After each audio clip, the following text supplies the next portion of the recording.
Bom, você tem que levar em consideração o seguinte. Vamos partir de um exemplo bíblico. Quando perguntam a Jesus, é lícito o homem se divorciar da mulher e casar com outra? Porque Moisés nos autorizou a fazer isso. E daí Jesus responde, ele autorizou isso por causa da dureza do seu coração. Mas, no princípio, no começo não era assim. Né? Ou seja, isso quer dizer que o casamento indissolúvel, né, era uma coisa que estava dada na origem do ser humano, no paraíso terrestre. Né? Então, o homem foi feito originalmente para ele se unir com uma mulher e permanecer com ela o resto da vida. Porém, isto é realmente, segundo o que está ali na Bíblia, vamos dizer, é o protótipo do ser humano antes da queda. Né? Isto não é mais a natureza humana tal como está hoje. E é evidente que aquilo que estava no princípio, tá certo? Deve ser, evidentemente, o modelo ao qual todos tendemos. Porém, é absolutamente ridículo você achar que uma perfeição paradisíaca pode ser instaurada mediante decreto. Tá certo? Então, o ser humano viverá sempre nesta tensão entre o que ele era no princípio e aquilo que ele consegue ser agora. Entendeu? Essa tensão ela não tem solução. E quando você tenta resolvê-la à força, acontece exatamente o que você está dizendo aqui.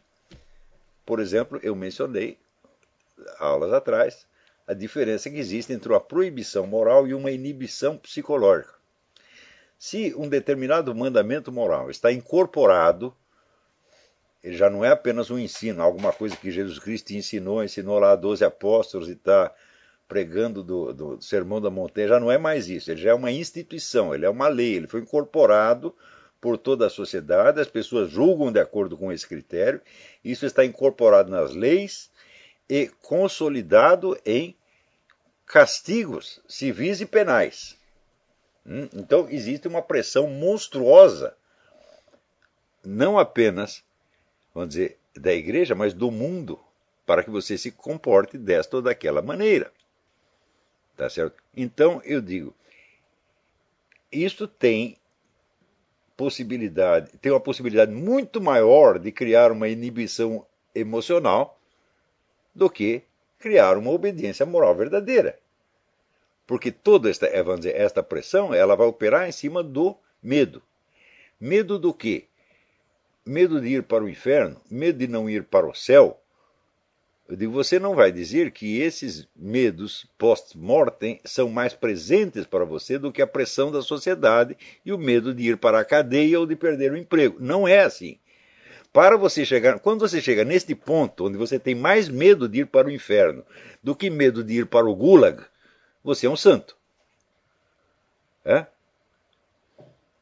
Portanto, você está obedecendo não a Deus, mas ao mundo. E, no entanto, aquilo que o mundo está lhe impondo corresponde no seu conteúdo àquilo que o próprio Deus quer de você. Então, você tem uma contradição entre o conteúdo do mandamento e os meios reais, meios efetivos da sua execução na sociedade humana e na vida humana. Tá entendendo? Essa contradição não é solúvel, nós vivemos dentro dela. Então, isto quer dizer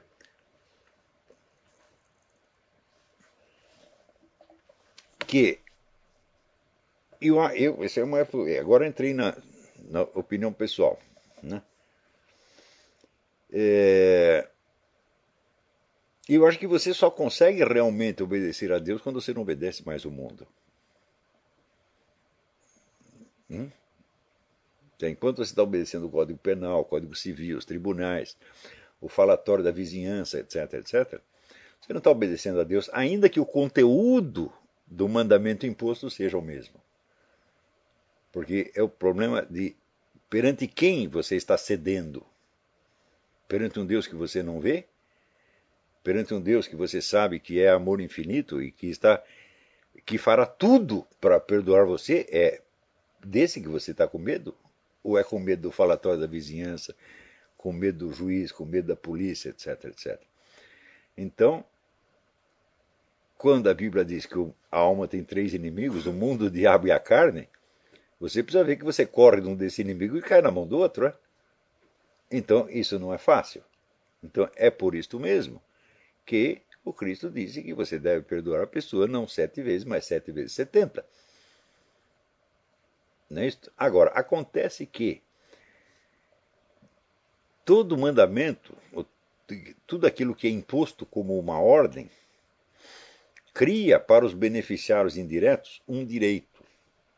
Então, se você é obrigado a ser fiel à sua esposa, ela tem o direito à sua fidelidade, ou seja, ela é o beneficiário do mandamento que pesa sobre você. Não é isso? No instante em que esse mandamento é incorporado no Código Civil, ele não depende mais da sua origem divina, ele funciona mesmo se você não acredita em Deus. É? Tá certo? Então você acaba acreditando que aquilo é um direito natural, inerente à sua pessoa, quando na verdade não é. É? Por quê? Quando Jesus diz, não era assim que era no princípio, será que Jesus não foi informado da queda? Será que ele não foi informado que a natureza humana já não é a mesma?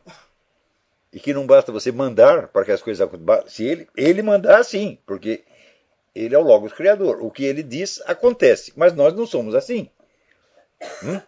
Às vezes dá uma ordem para o seu cachorro, ele não obedece. Quanto mais as outras pessoas. E quanto mais a natureza das coisas. Tá certo? Então você precisa ver o seguinte. Esta vida é um trajeto no meio da contradição, da tensão e da dificuldade. Essa é a nossa natureza. Tá certo? E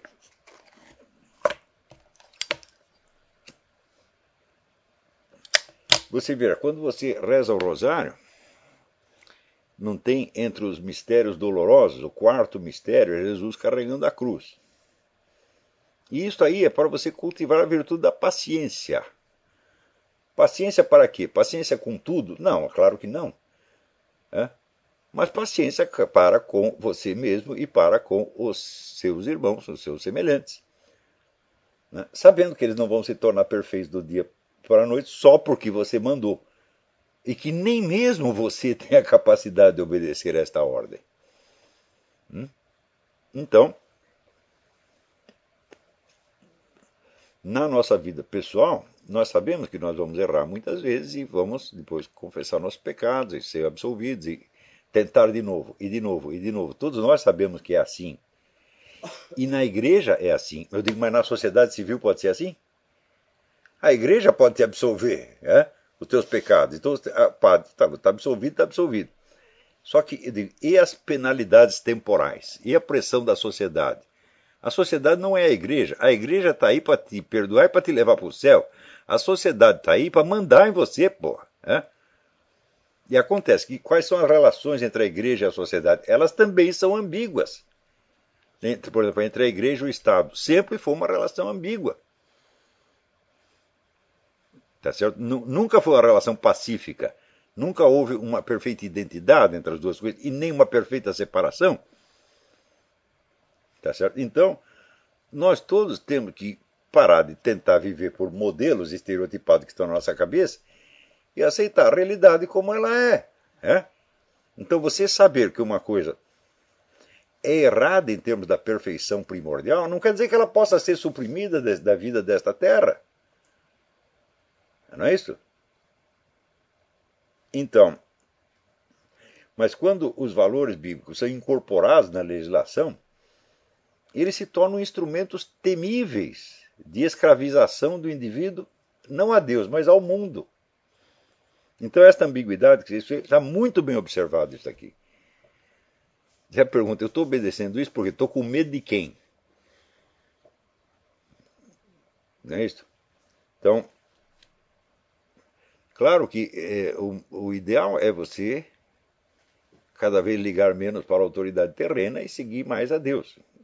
Muitas vezes você vai escandalizar as pessoas por causa disso. Elas não vão te compreender como não compreendeu o próprio Jesus Cristo, Não é isso?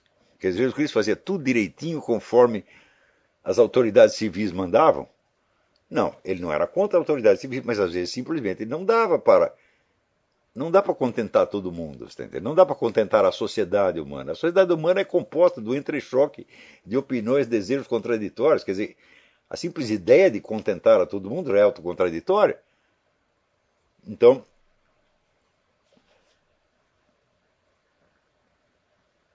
veja, se o que inspira você a estudar filosofia é o desejo de encontrar fórmulas, né, definitivas que apaziguem todas as perguntas, então você é o Bertrand Russell.